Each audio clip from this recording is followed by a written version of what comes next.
Qual o João? João 30, o carnavalesco. Ah, é? Ah, muito bom. Pode, Ele era se não muito quiser bom. que eu grave, eu não gravo. Não, pode gravar. Então é uma ópera.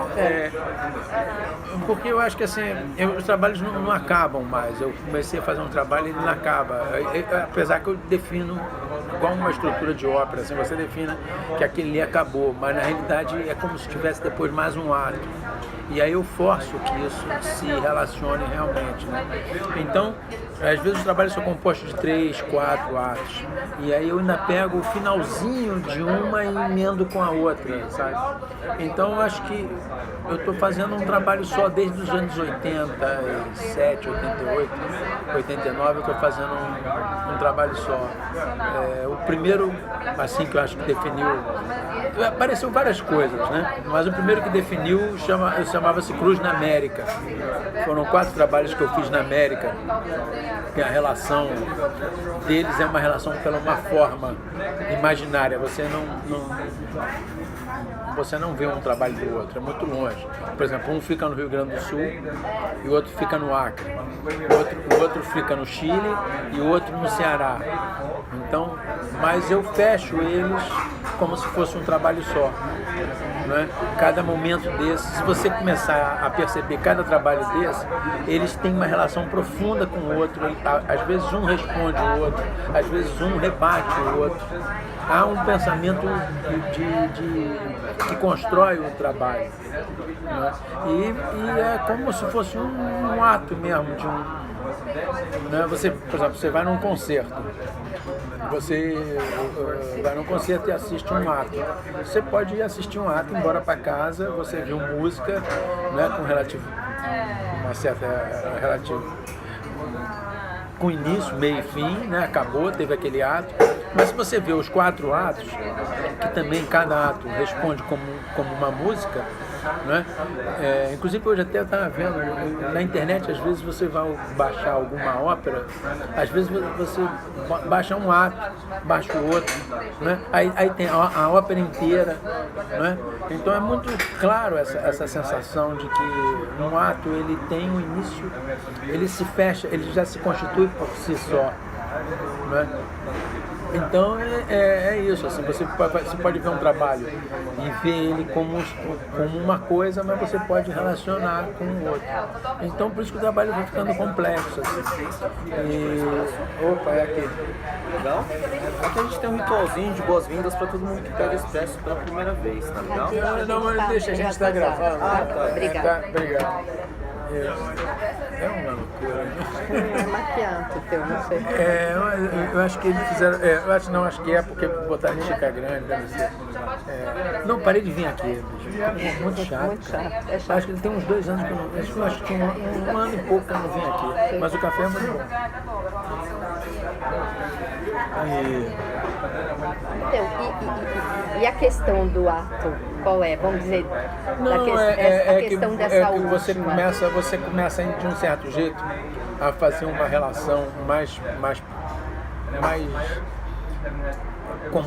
complexa. A palavra não é bem essa, uma relação mais desestruturada do que seria o tempo, do que seria o espaço. Porque você consegue fazer coisas em tempos diferentes, mas que tenham a mesma relação. Você consegue fazer coisas em espaços diferentes, mas você diz que os espaços estão se conversando. Porque na minha visão de mundo, o espaço não é... Eu acho que era esse que era o... Eu não entendi mais nada. Deixa eu ver aqui como é. Ah, esse deve ser o leite do maquiagem. Não, Deve não ser é, isso. isso já é uma maquiagem. Não é. Deixa eu ver. Café com leite. Não, esse é leite. Mas botaram um pouquinho de maquiagem. Ah, sei, porque tudo aqui é meio enrolado. Assim. O mundo tá ficando muito difícil. Tomar um café hoje em dia é a coisa mais complicada que tem.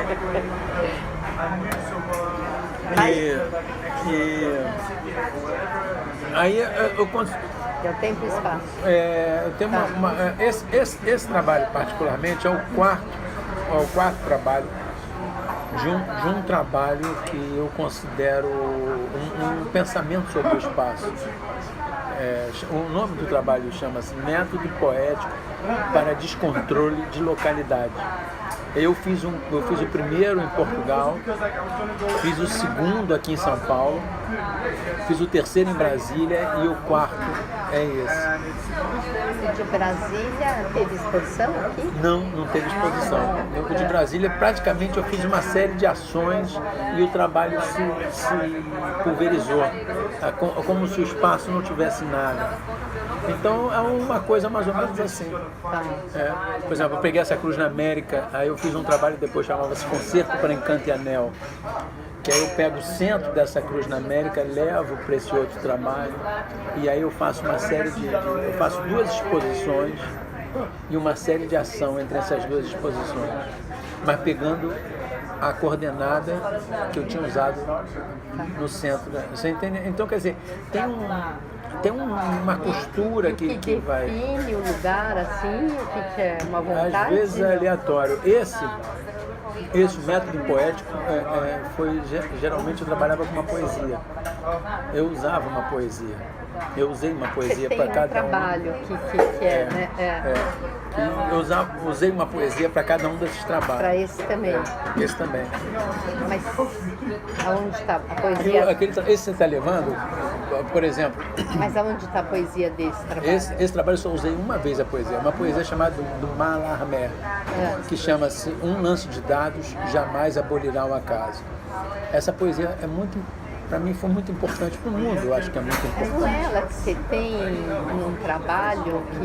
Não, foi o outro trabalho que eu botei as poesias. Você fala escrita umas ponteiras, pode ser... Para cada trabalho desse tinha essa relação.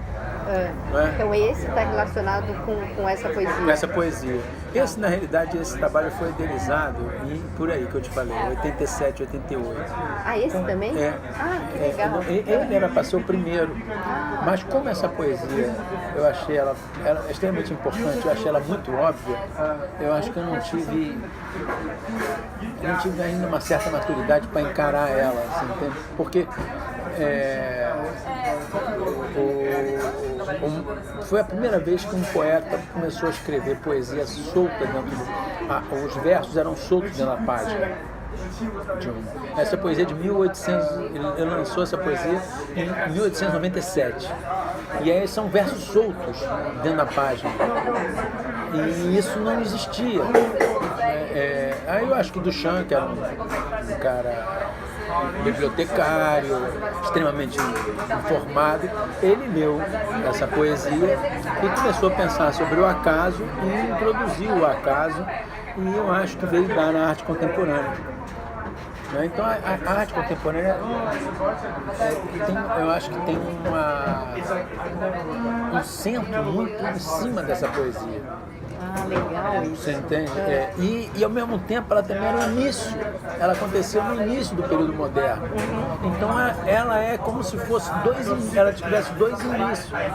Então ela é muito, para minha cabeça ela ficou muito poderosa, e aí eu fiquei guardando esse trabalho na cabeça, eu fiquei acertando o trabalho, mas não fiz.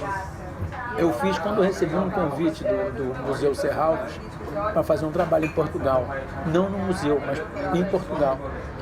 E aí tem uma poetisa portuguesa chamada Sofia de Melo Breiner, uma ótima poetisa. E aí eu falei, vou começar a fazer esse trabalho mesmo. Eu peguei essa ideia e levei para esse outro trabalho. Chama-se Quatro Cantos. Eu vou explicar o desse, porque aí você entende. Eu acho que eu tenho algum trabalho. Que é esse não é esse das gravuras? Não. Das gravuras do concerto. Do concerto para Encanto e Anel. E aí eu peguei o mapa de Portugal, um quadrado. Né? E eu botei 4 blocos enormes de pedra em cima de um caminhão e saí rodando por Portugal, nos 4 cantos de Portugal, nos 3 cantos de Portugal. Botava as pedras no chão, desenhava, como se estivesse invocando um ato poético através do desenho. E aí no quarto espaço, que era o espaço que eu expor já interno, eu pego esses 4 blocos e empurro eles para os 4 cantos da sala e travo com umas ponteiras, cada uma dessas ponteiras escrito um verso desse poema.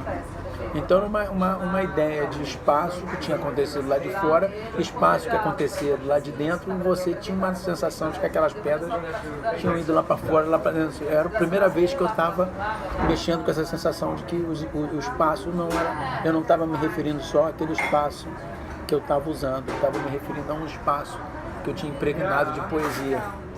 Né? Então esse foi um ato. Aí depois eu fiz um segundo que chama-se verso, que se você vê o verso e o canto na língua portuguesa, o castelhano tem, mas não usa tão forte. Mas a língua portuguesa tem ideia de espaço e poema ao mesmo tempo, né? Canto, cantar, do cantar, e canto da esquina, verso do outro lado e o verso. Né? Aí eu reparei que São Paulo ficava equidistante, e o verso, toda vez que tem um verso, eu comecei a pensar muito no centro, né?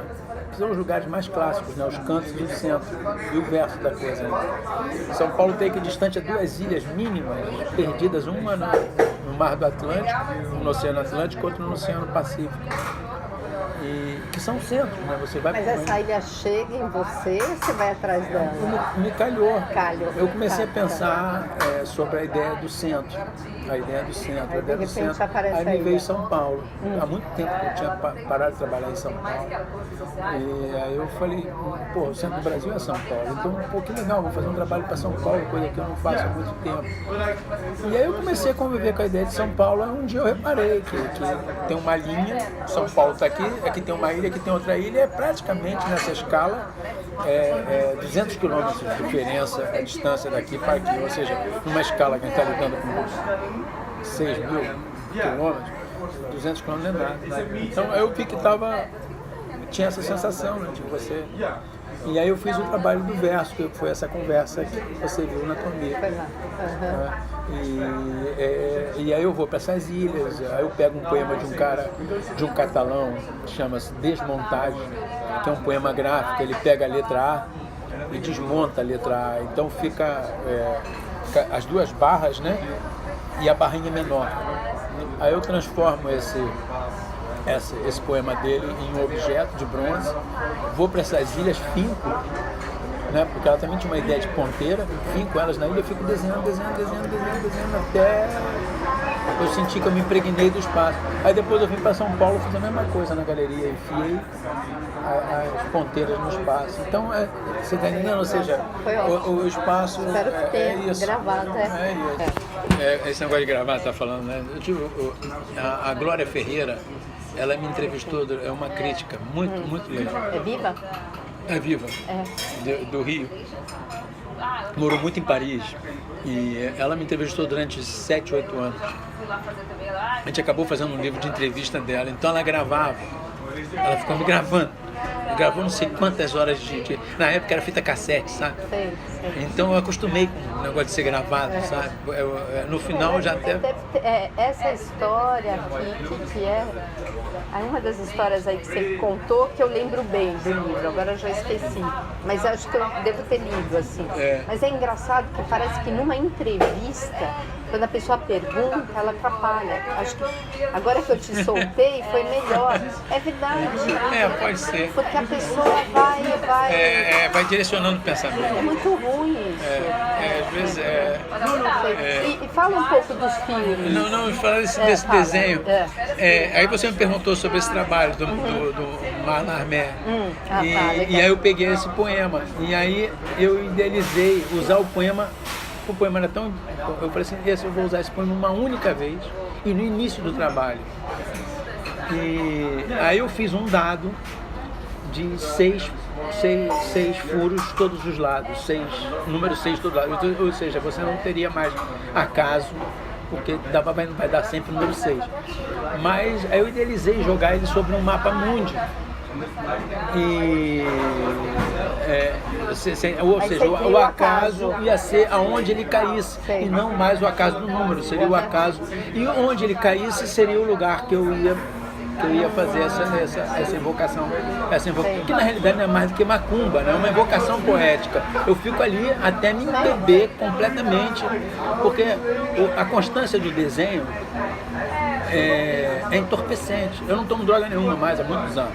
desde os 20 anos eu parei de tomar droga. A única droga que eu tomo é café. Mas quando você começa a desenhar 2, 3, 4, 5 horas, você entra num estado meio de uma concentração meio entorpecente, você entende? Você entra numa certa droga. Mesmo, é como qualquer quem quer dançar, quem é e você para com a linguagem falada, o discurso, né? Você fica com outro tipo de linguagem, que é uma linguagem mais imediata, é uma linguagem mais abstrata, que não desce. A linguagem falada o discurso é o último requisito da linguagem, né? Ou seja, eu quero ser entendido, então eu falo. Não é? Mas quando você trabalha com desenho, com gráfico, você tá se entendendo numa linguagem com você mesmo aqui em cima, ou seja, então ele te dá essa coisa, dá uma concentração meio entorpecida. Então eu fico provocando isso nesses lugares, né? E eu exercitei isso, o desenho compulsivamente, então eu exercitei isso. E aí eu escolhi um dia qualquer, tem um cara que está fazendo um cinema sobre o meu trabalho. Aí eu falei, bicho, tá fazendo um cinema, então eu vou jogar o dado, então vem que a gente vai filmar. Aí o mapa que eu joguei o dado é exatamente esse. Sei. Ali que começou o trabalho, nesse mapa que começou. Depois eu fiquei redesenhando, mas ali foi onde começou o trabalho. Aí eu joguei o dado sobre esse mapa e deu a ilha uma ilha na Grécia chamada Citera, e por rebatimento eu achei o Pampa argentino. E aí eu comecei a estudar isso, aí foi estudando. E aí é uma pergunta meio... O que eu sinto, né, do todo trabalho de qualquer artista, e eu vi que tem aquele cara lá do Sul, que é super seu colecionador, né, que ele que ele compra um monte de coisa, achei muito legal isso. Porque é um trabalho todo relacional, assim, de repente vai para cada casa de uma pessoa, né? Então, para mim isso mata, entende? Mata. Não? Eu também, porque na realidade o desenho é meio sagrado. Você entende? O desenho de uma linguagem, para mim, é uma coisa mais sagrada. A primeira vez que eu estou botando esses desenhos numa galeria. E a escultura é mais ou menos como se fosse um exercício, sabe? Assim, vamos supor que você é um compositor. Mas dessa exposição você tem mais desenhos? Não, eu desenho compulsivamente. Então você tem um monte. Mas nessa exposição, por acaso, aconteceu uma coisa... Vieram poucas obras para cá, né? Teve um determinado momento, nesse trabalho, foi meio ímpar nisso. Porque quando eu termino um projeto desse, tem pilhas de desenho.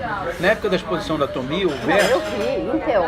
Aí até eram a Elô falou pra 1.400 mim. e cacetada. A Elô falou, ela me mostrou ele, um cara super discreto, né? Até me deu vontade de conhecer, porque é um apaixonado mesmo, né?